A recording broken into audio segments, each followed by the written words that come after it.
السلام عليكم ورحمة الله وبركاته. أهلا بطلاب الصف الأول الثانوي في مراجعة نهائية الترم الأول 2025 بالتوفيق للجميع إن شاء الله. يا ريت نشترك في القناة ونفعل الجرس. بسم الله هنحل مع بعض وهنشرح إيه السبب. هنا عندي وثيقة أو تكست دوكيمون. بونجور بابا يعني صباح الخير بابا.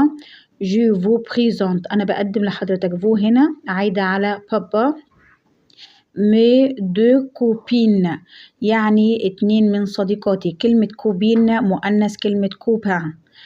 طبعا طبعا هنا عايدة على كوبين يعني هن. سابيل اسمهم سلمى هدى. سلمى وهدى. هم بيكونوا جيميل. كلمة جيميل خلي بالنا من المصطلحات. كلمة جيميل يعني توأم مؤنث، أما كلمة جيمو بيكون توأم مذكر، المذكر بتاعها. سلمى إتين كوبين دو تنس يعني سلمى دي صديقة لعبة التنس. هدى إتين كوبين دو ليسي وهدى صديقتي في المدرسة الثانوية. سلمى جينيال يعني مهذبة وجميلة. سوريانت بنقول الصفات اهو سوريانت يعني مبتسمة أو دائما بشوشة. هدى تيميد. كلمة تيميد يعني خجولة، وكلمة تيميد هنا بتمشي معايا مذكر ومؤنث. انتيليجنت وذكية. كوم موا زيي. يبقى أنا كده استنتجت إن اللي كاتبة الوثيقة أو النص صفتها انتيليجنت ذكية وتميد زي هدى، لأن هي قالت كوم موا ونخلي بالنا. الكلام دي هايدي هنا أكيد صفتها لما قالت كوم موا هتكون صفتها انتيليجنت ذكية وتميد كوم مثل هدى. هايدي عندها 2 من الصديقات. دو كوبين صديقتين. هي الجملة جاية مباشرة. هدى هايدي. هدى وهايدي هم الاتنين مشتركين في الصفات. هي طبعا على طول تيميد انتيليجنت يعني خجولين وأذكياء. تمام. تيميد انتيليجنت هنا جاب عليه جمع مؤنث. طب نراجع مع بعض لان احنا بنراجع فاينل ريفيجن، فهنقول معاني الكلمات. بافارد يعني كثير الثرثار يعني صرصار كثير الكلام. جورمون يعني الشارهين بياكلوا كتير. اورديني يعني منظمين. سامبا يعني جميل. جينيال يعني جميل. سوريانت يعني مبتسم. هدى دو هايدي.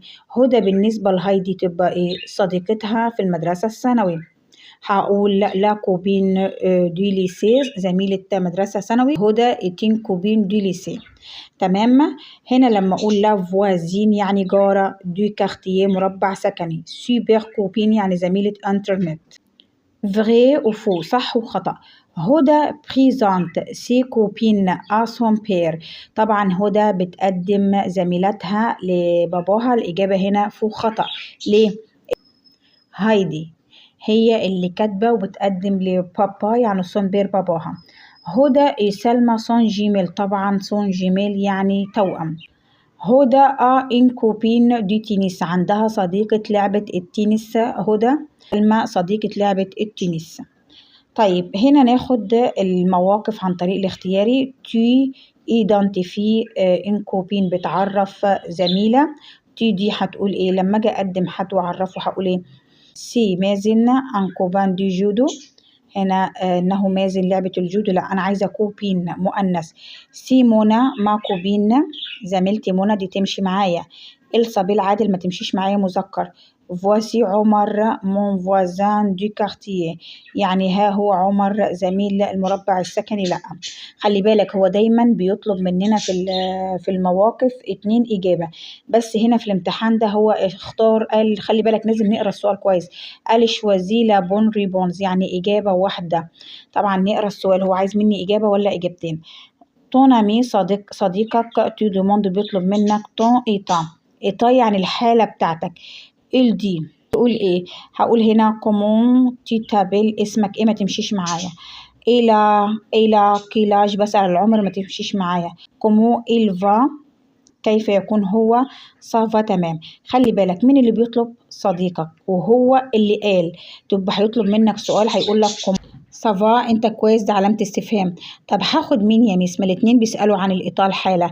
ركز شوية لما اقول لك كيف هو يكون. لا بيسألك انت فهيقول لك صافا انت كويس تبقى دي الإجابة المظبوطة. اما هنا بيسأل على حد تاني لا. ton ami صديقك بيحب les activités manuelles يعني صديقك بيحب الأعمال اليدوية. manuel تدي هتقول إيه؟ إلى un voisin عنده جارة لأ. إلى un livre عنده كتاب لأ. إلى une raquette عنده مضرب لأ. طبعا artiste الأعمال الفنية ده إنسان بيحب الأعمال الفنية، إنسان فنان ومبدع. البروفيسور تو ديموند بيطلب منك ان كيل موا اوني في أي شهر نحن نكون. كلمة موا يعني شهر، كلمة مسكولة مذكرة بتاخد ال مذكر. احنا بنكون في شهر، فانت هتجاوب هتقول سو لو موا دو جانفيي إنه شهر يناير. ولا جو سوي ني أنا اتولدت موان دو جانفيي في شهر يناير. ولا هقول كون تيني متى أنت اتولدت. ولا إيليني هو اتولد في 4 فبراير. لأ، مادام قال لي أنت في شهر إيه ما قاليش كلمة ني أنت اتولدت في شهر إيه، تبقى الإجابة المظبوطة هي الأولى سي لو موا إنه شهر دو جانفيي، إحنا في شهر يناير. لما يقول لي سي مين ده بسأل سيكي يعني من هذا. كياس مين ده. طيب لما أقول جو تي بريزانت مون امي علي أنا بقدم لك صديقي علي. لا مير الأم دي سامي، أم سامي إيه. طبعا هنا نخلي بالنا كلمة محدش يشوف لي كلمة سام ويطلع يجري يقول كلمة مذكر عايزة صفة مذكر، لا أنا عايزة الأم. لا مير يعني أم مؤنث، يبقى لازم أجيب صفة فيمينا مؤنث. هنا بافار صرصار مذكر، دي زوردنيه مذكر لازم محتاجة التأنيث. جورمون شره محتاجة التأنيث.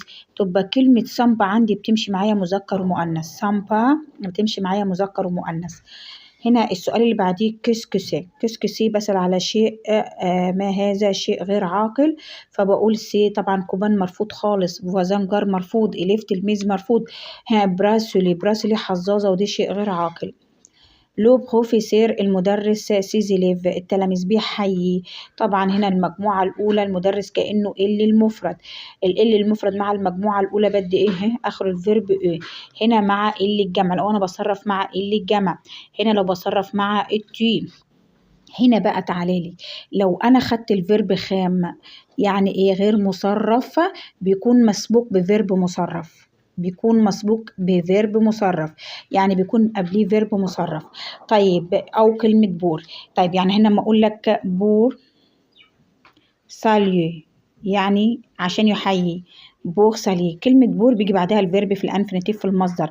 أنا جيم أنا بأحب مثلا مونجي آكل فريز فراولة، يبقى أنا عندي هنا إيه فيرب مصرف التاني في الانفينيتيف. تبقى أدي حالتين الفيرب إمتى بيجي غير مصرف، لو مسبوق بفيرب أو كلمة بور. أرتب الجمل. طبعا أنا بعمل سؤال فبقول هنا على طول أدي أداة الاستفهام كل يعني الكلمة، وادي كلمة آج ده مصطلح بيجي على بعضيه.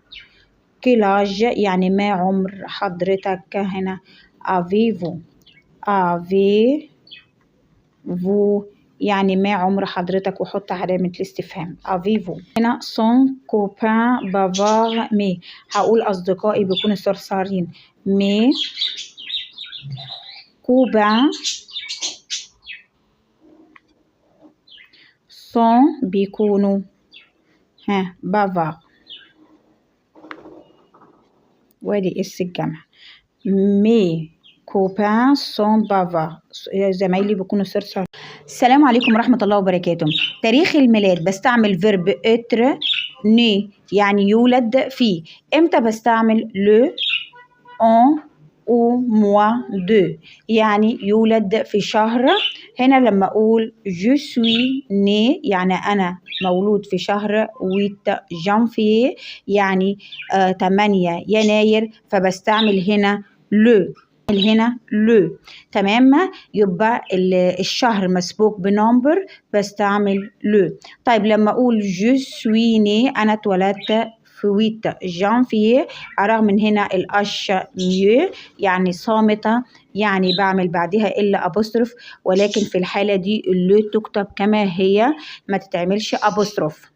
جو سوي ني يعني أنا مولود في جانفيي يناير يعني الشهر مباشرة من غير نمبر رقم، فبالحالة دي بستعمل اون. يعني أنا مولود في يناير. هنا الحالة الأخيرة لما أقول قال إيه ني يعني هي مولودة في، طبعا هنا ني واخدة الإيه عشان فيمينا التأنيث. جانفيي مولود في شهر يناير، في الحالة دي بستعمل أو موا دو يعني في شهر يناير. دي الحالات تاريخ الميلاد. طيب ممكن تكتب لنا في الكومنتات في أي شهر ميلادك. عليكم ورحمة الله وبركاته. شاك تو كيلي لا ديفرنس، ما الفرق بينهم؟ هنقول هنا لما أقول شاك فوندردي يعني كل جمعة، جو سوي او كلوب يعني أنا بكون في النادي. بيجي بعديها اسم سانجلي مفرد غير مسبوق بمحدد أداة. تو لي فوندردي يعني كل جمعة، جو سوي او كلوب يعني بيدل على التكرار. تبقى هنا تو بيجي بعديها اسم جمع مذكر مسبوق بمحدد. ليه هنا بلوريال جمع، هنا يعني كل الجمعات. جو سوي او كلوب انا بكون في النادي. يبقى الفرق بينهم هنا مفيش عندي اداه، هنا في اداه. لو فوندردي بتساوي ستادير شاك فوندردي بتساوي تو لي فوندردي يعني كل جمعة، بدل على التكرار.